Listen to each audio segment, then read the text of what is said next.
Walking alone, the streets are empty. The only thing I can see is my own silhouette. I'm getting. Hai, kita lanjut ya, let's go.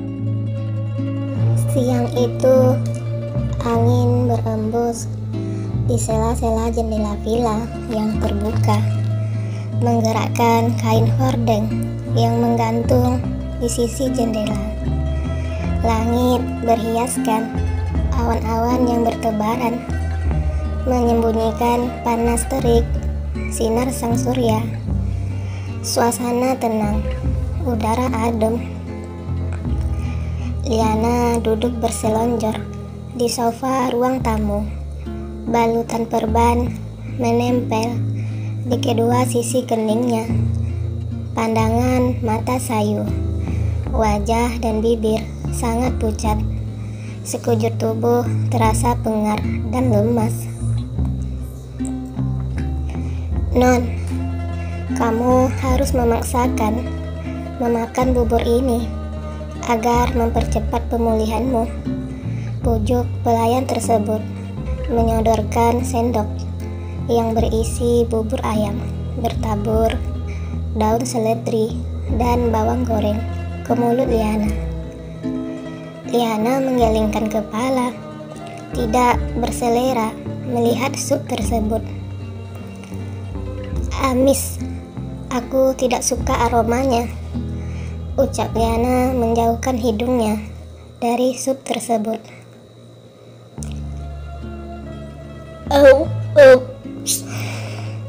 Tiba-tiba Liana muntah, mengeluarkan cairan bening dari mulutnya.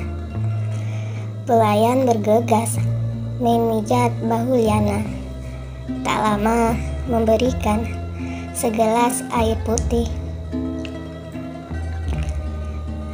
Aku barangkali masuk angin, kepala pusing, perut mual, ucap Liana kepada pelayan.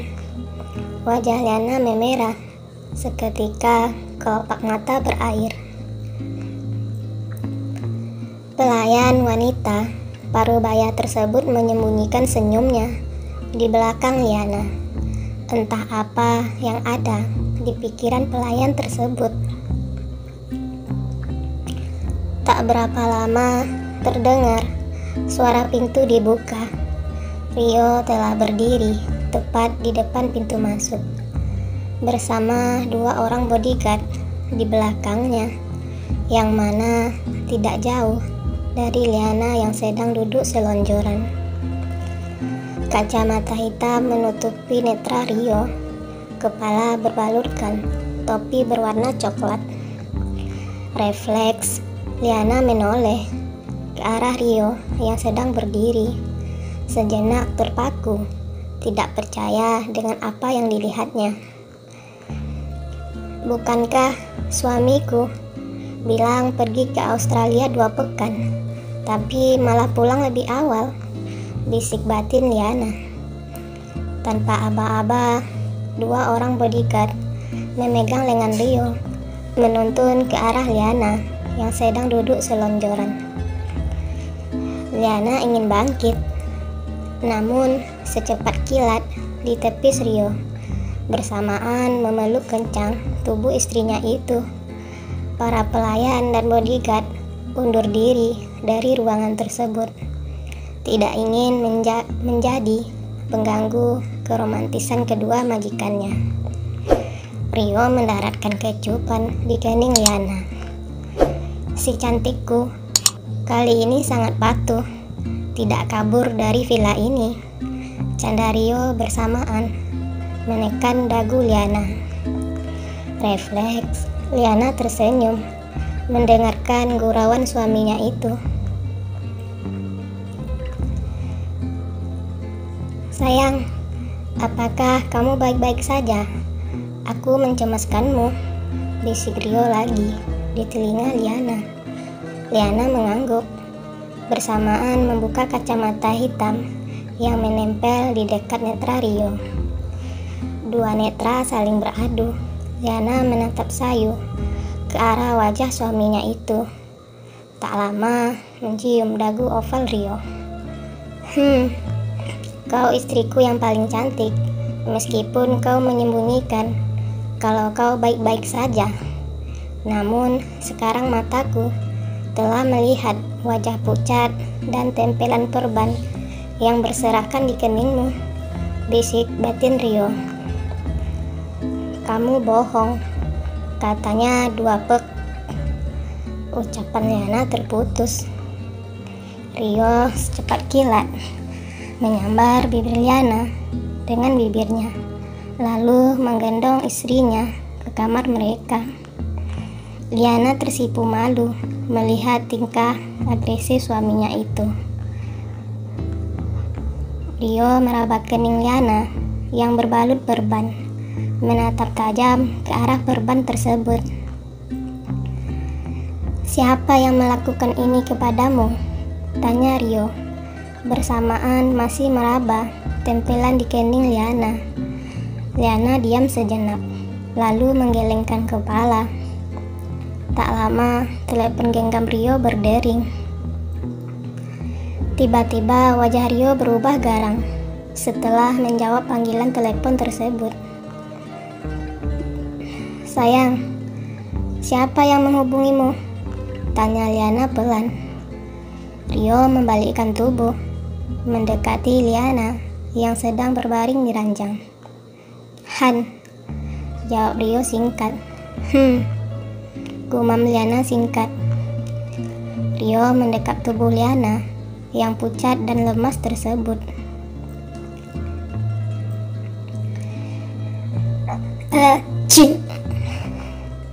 Liana tiba-tiba bersin, tubuh menggigil. Kamu kurang sehat. Aku akan memanggil dokterku, ucap Rio bersamaan memegang telepon genggam menghubungi dokter. Aku hanya kelelahan dan masuk ucapan Liana terputus. Liana muntah lagi. Selama 1 hari ini telah muntah 6 kali. Cairan kuning berserakan di selimut dan baju Liana. Refleks Rio bangkit, menyingkirkan selimut tersebut dan menggendong tubuh Liana ke kamar mandi, membuka baju yang menempel cairan bening kekuningan itu. Kepalaku pusing, perut terasa sangat mual, keluh Liana, bersamaan memeluk tubuh Rio yang berbaring di sampingnya. Rio terdiam sejenak, tak lama memijat lembut pundak Liana. Kenapa dengan istriku, dok? Tanya Rio raut wajah cemas. Dokter sejenak tersenyum, menyambar tangan Rio. Selamat Pak Rio, kamu sebentar lagi akan menjadi seorang ayah, ucap dokter itu tersenyum, bersamaan melepaskan jabatan tangannya. Rio terdiam sejenak, kemudian wajah mengukir senyum bahagia. Itu wajar dialami istrimu di trimester awal kehamilannya, morning sickness, lemas, muntah dan pusing. Seiring berjalan usia kehamilannya nanti akan kembali normal. Cukup penuhi kebutuhan vitamin dan gizinya, jelas dokter tersebut. Baik dok, jawab Rio singkat, tersenyum bahagia. Tak lama memandang Liana yang tertidur pulas di ranjang. Terima kasih sayang, ucap Rio berbisik di telinga Liana yang tertidur pulas, kemudian mengecup kening Liana. Raihan duduk memaku tepat di depan meja kerjanya. Tangan meremas kencang benda persegi panjang berwarna putih tersebut. Raihan kemudian menatap benda itu lagi. Alat tes pack kehamilan yang menunjukkan 2 garis merah.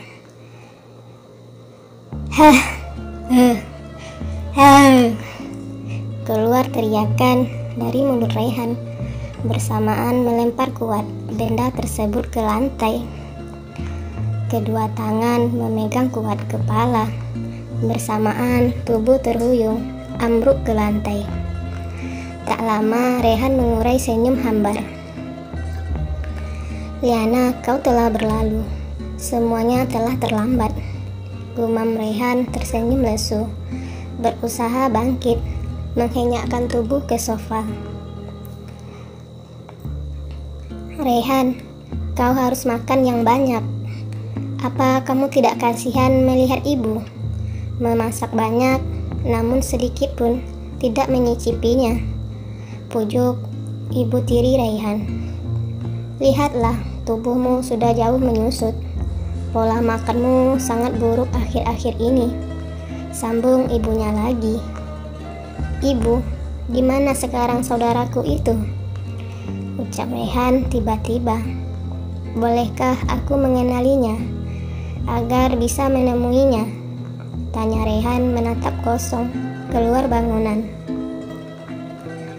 Wanita parubaya tersebut terdiam sejenak, mencerna pertanyaan Rehan. "Apa yang telah terjadi kepadamu, nak, sehingga kau perlu tempat untuk berbagi, menanyakan keberadaan saudaramu?" bisik batin ibu Rehan. "Baiklah, tunggu sebentar," ucap wanita itu, lalu bangkit, berjalan memasuki kamar tidurnya. Tangan keriput menarik kotak berukuran sedang yang berada di bawah ranjangnya, berlahan membuka kotak yang terbuat dari kayu tersebut. Permukaan kotak yang telah dipenuhi debu. Mata keriput milik wanita itu tertuju kepada selembar foto berukuran sedang. Tangan itu meraih foto tersebut. Terlihat sepasang suami istri dan seorang anak terlihat tersenyum di foto itu. Refleks air mata mengalir membasahi pipinya. Ma, jangan tinggalkan aku. Aku ingin bersamamu. Aku sayang mama." Ucapan itu kembali terngiang-ngiang di telinga wanita tersebut. Tangan menempelkan foto tersebut ke dada. Sekujur tubuh terasa lemas. Air mata bercucuran di pipi, enggan untuk berhenti. Ibu ngapain? Kenapa lama sekali?" bisik jiwa Rehan, lalu bangkit dari duduknya, berlahan menghampiri ibunya yang berada di dalam kamar, berdiri di pintu kamar yang terbuka separuh saja. Rehan mendengar isakan tangis dari dalam kamar tersebut.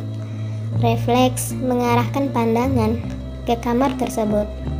Didapati ibunya duduk bersimpuh di lantai, memegang selembar foto. Ibu Rehan kaget. Tiba-tiba tangan Rehan telah tepat mendarat di bahunya. Wanita tua tersebut bergegas menyeka air matanya. Tidak adil sekali. Ibu ternyata banyak menyimpan rahasia dan menyembunyikan kenangan dariku, rungut Rehan menyeka air mata ibunya. Refleks Rehan mengutip foto yang berada di tangan ibunya. Wajah Rehan tiba-tiba berubah tegang, kemudian memerah setelah melihat foto tersebut. Apakah yang ganjil di foto tersebut sehingga membuat Rehan kaget? Akankah Rehan bisa menerima kenyataan yang bertentangan dengan harapannya? Bagaimanakah reaksi Raharja Wijaya